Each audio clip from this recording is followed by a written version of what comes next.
Oke, jadi di materi yang sebelumnya kita kan sudah membahas tentang tiga pasar, terutama pasar yang sangat hits lah ya di dalam ekonomi makro, yaitu ada pasar tenaga kerja, pasar barang, dan pasar uang. Nah, keseimbangan dari pasar tersebut itu diidentifikasikan di dalam keseimbangan kurva IS dan LM. Biasanya kita dengar dengan istilah seperti itu. Nah, apa sih kurva IS dan LM? Kurva IS dan LM ini berhubungan dengan keseimbangan pada pasar barang dan pasar uang. Ya, jadi kalau kita lihat nih, perpotongan Keynesian itu dikenal dengan kurva IS. Nah, kemudian teori preferensi likuiditas itu dikenal dengan kurva LM. Nah, jadi penggabungan antara kurva IS dan kurva LM ini, maka muncul yang namanya model ISLM. Nah, apa sih ISLM ini? ISLM ini kita mau lihat bagaimana kurva permintaan agregat dan bagaimana kurva penawaran agregat. Nah, jika kita melihat kurva penawaran dan permintaan agregat, maka akan muncul model, yaitu model apa? Model penawaran dan permintaan agregat. Nah, biasanya model-model inilah yang akan digunakan untuk menjelaskan tentang bagaimana sih fluktuasi ekonomi dalam satu negara, baik jangka pendek maupun jangka panjang. Ya, kita bisa lihat keseimbangan di pasar barang dan keseimbangan pasar uang, maka jika digabungkan maka akan menjadi keseimbangan IS dan LM. Nah, kemudian IS keseimbangannya ini akan dicerminkan melalui grafik. Bagaimana bentuknya kurva grafik dari SLM. Nah, kemudian setelah didapat grafik dari keseimbangan kurva ISLM, maka maka akan didapatkan dua kebijakan, yaitu kebijakan fiskal dan kebijakan moneter. Nah, kebijakan fiskal dan kebijakan moneter ini sama-sama kebijakannya terhadap keseimbangan kurva IS dan LM.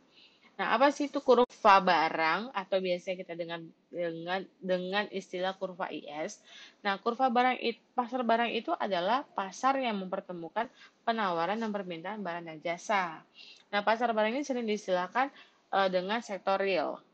Jadi, kurva IS apa? Kurva IS ini adalah kurva yang menyatakan hubungan antara tingkat suku bunga I atau R serta tingkat pendapatan nasional yang muncul di pasar barang dan jasa. Nah, modelnya bagaimana? Model ISLM adalah model interpretasi terkemuka dari teori Keynes. Tujuan dari model ini adalah menunjukkan apa yang menentukan pendapatan nasional pada berbagai tingkat harga. Ada dua cara pandang dalam model kurva ISLM. Yang pertama, yaitu ISLM itu sebagai model yang menunjukkan apa yang menyebabkan pendapatan berubah dalam jangka pendek ketika tingkat pendapatan tetap.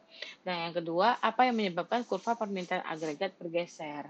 IS ini menyatakan investasi dan tabungan, di mana kurva ini menyatakan apa yang terjadi di pasar barang dan jasa. Sedangkan LM ini lebih menyatakan kepada likuiditas dan uang. LM ini menunjukkan apa yang terjadi pada penawaran dan permintaan terhadap uang. Karena mempengaruhi investasi dan permintaan uang, maka tingkat suku bunga merupakan variabel yang menghubungkan kedua bagian dari model IS dan LM. Nah, ini adalah kurva IS dan IS dengan dua model sektor, di mana keseimbangan pasar barang pada model dua sektor menggambarkan keseimbangan sektor rumah tangga dan swasta. Dalam membentuk keseimbangan pasar barang dapat dilakukan dengan cara mencari keseimbangan pendapatan dengan pengeluaran, dan yang kedua keseimbangan kebocoran dan injeksi. Sebagai contoh, jika diketahui fungsi konsumsi masyarakat C sama dengan 40 tambah 0,8 YD dan fungsi investasinya 55 dikurang 20 I, maka tentukan persamaan kurva IS dan bagaimana kurva IS dalam 4 kuadran. Jadi ada dua pendekatan, yaitu persamaan IS, di mana pendekatan pendapatan sama dengan pengeluaran. Kemudian yang kedua, pendekatan kebocoran dikurangi dengan injeksi sama dengan dikurangi S sama dengan I. Nah, jadi kalau kita lihat dari soal ini, maka karena pendapatan sama dengan pengeluaran, kita lihat kan pendapatan kita kan ada di I. Berarti pendapatan adalah Y. Nah, kemudian pengeluarannya apa? Pengeluarannya ada konsumsi ya. Konsumsi di sini ada 40 tambah 0,8 YD ditambah ditambah eh, ditambah 55 dikurangi 20 I. Ya, karena I ini adalah masuk dalam pengeluaran. Jadi, nilai dari yang ada sesama Y-nya dipindahkan. Y dikurang 0,8 Y sama dengan 95. Jadi 45 ditambah 40, 55 tambah 40 menjadi 95 dikurangi 200 I. Nah, maka dapat hasilnya adalah 0,2 Y. 95 dikurang 200 I. Y sama dengan 475 dikurang 1000 I. Nah, kemudian ada pendekatan kebocoran atau injeksi. Nah, kalau menggunakan pendekatan kebocoran S sama dengan I. Nah, tadi kan sudah diketahui nilai S-nya adalah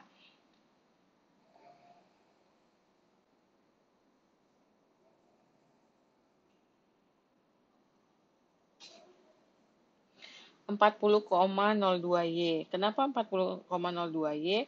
Karena kita lihat konsumsinya. Jadi nilai ini itu akan tetap selalu ya. Terus nilai ini adalah kalau nanti kita belajar tabungan, MP sama dengan MP, MPC sama dengan MPS sama dengan 1. Nah, maka kalau mesti katakan MPC tambah MPS sama dengan 1, maka hasilnya ini adalah 0,2 sama dengan 55 dikurangi 200 I. Tinggal kita pindahkan, kemudian hasilnya adalah 475 kurang 1000 I. Jadi, baik dua pendekatan ini memiliki persamaan yang sama. Ya, bisa dilihat bagaimana model dua sektor yang untuk contoh soal ini. Jika ada hal-hal yang ingin tanyakan, Anda bisa lanjutkan di kolom komentar. Bagaimana mencari keseimbangan dalam pasar barang, kemudian mencari keseimbangan pasar uang, dan kemudian keseimbangan umum kurva IS dan LM. Ini adalah bentuk kurvanya bahwa terjadi keseimbangan ya, karena kan ditanya berapa yang dibeli, maka terjadi keseimbangan kurva penawaran IS dan LM, di mana 560 dengan Y-nya pendapatan 560 dengan interest-nya adalah sebanyak 10%. Nah, ini adalah kurva IS dengan model 3 sektor. Artinya kurva ini memiliki 3 sektor, dapat 3 pelaku, yaitu rumah tangga, swasta, dan pemerintah. Nah, sebagai contoh, sebenarnya sama saja. Yang berbeda adalah tingkat kebocoran kurang injeksinya, di mana nilainya S ditambah T sama dengan I tambah G.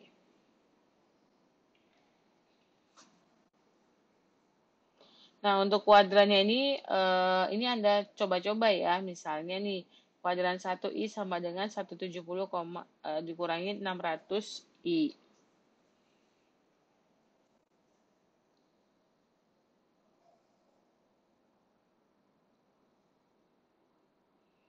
Kemudian tahap kuadran kedua, S tambah T sama dengan I tambah G. Nah, kuadran ketiga, S tambah T sama dengan minus 85 tambah 0,4 Y. Dan yang keempat adalah Y sama dengan 650 dikurangi 1500 I. Nah, ini adalah kurva dengan model 4 sektor. Kalau kurva dengan model 4 sektor, terdapat 3 pelaku, yaitu rumah tangga, swasta, pemerintah, dan perdagangan internasional. Nah, untuk bagaimana cara menulisnya, sebenarnya sama saja. Yang berbeda adalah pendekatannya ini ya, bahwa karena ini pendekatannya 4 sektor, maka kita menggunakan rumusnya pendekatan pendapatan sama dengan pengeluaran. Nah, pendapatan yang maksudnya adalah C tambah I tambah G. Sehingga hasilnya yang diperoleh adalah Y sama dengan 157 dikurang 5000 I. Nah, kemudian ada pendekatan injeksi atau kebocoran, S tambah T sama dengan I tambah G. Sehingga dihasilkan juga persamaan 1575 dikurangi 5000 I. Ini dia contoh soal dengan 3 sektor juga. Di sini kita bisa lihat ya, terjadi pergerakan ya, kurva daripada kurvanya meningkat, awalnya 10 menjadi 12,69. Nah, keseimbangan kurva ISLM, keseimbangannya dapat disimpulkan bahwa Y sama dengan C buka kurung Y dikurang T tambah I R tambah G. Itu adalah bentuk kurva dari IS. Sedangkan LM yaitu M strip P sama dengan L bunga dengan tingkat pendapatan. Ini adalah bentuk keseimbangan kurva ISLM. Kita bisa lihat sumbu yang ini adalah sumbu tingkat suku bunga dan yang ini adalah income.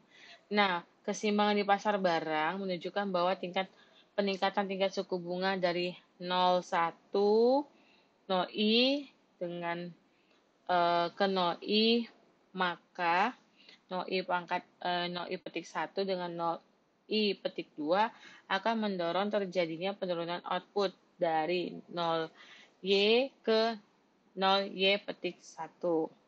Keseimbangan di pasar uang menunjukkan bahwa peningkatan output 0y ke 0y petik 2 akan mendorong peningkatan tingkat suku bunga 0i ke 0i petik 2. Ketika kurva IS berpotongan dengan kurva LM, maka akan terjadi keseimbangan. Baik, sekian materi dari saya.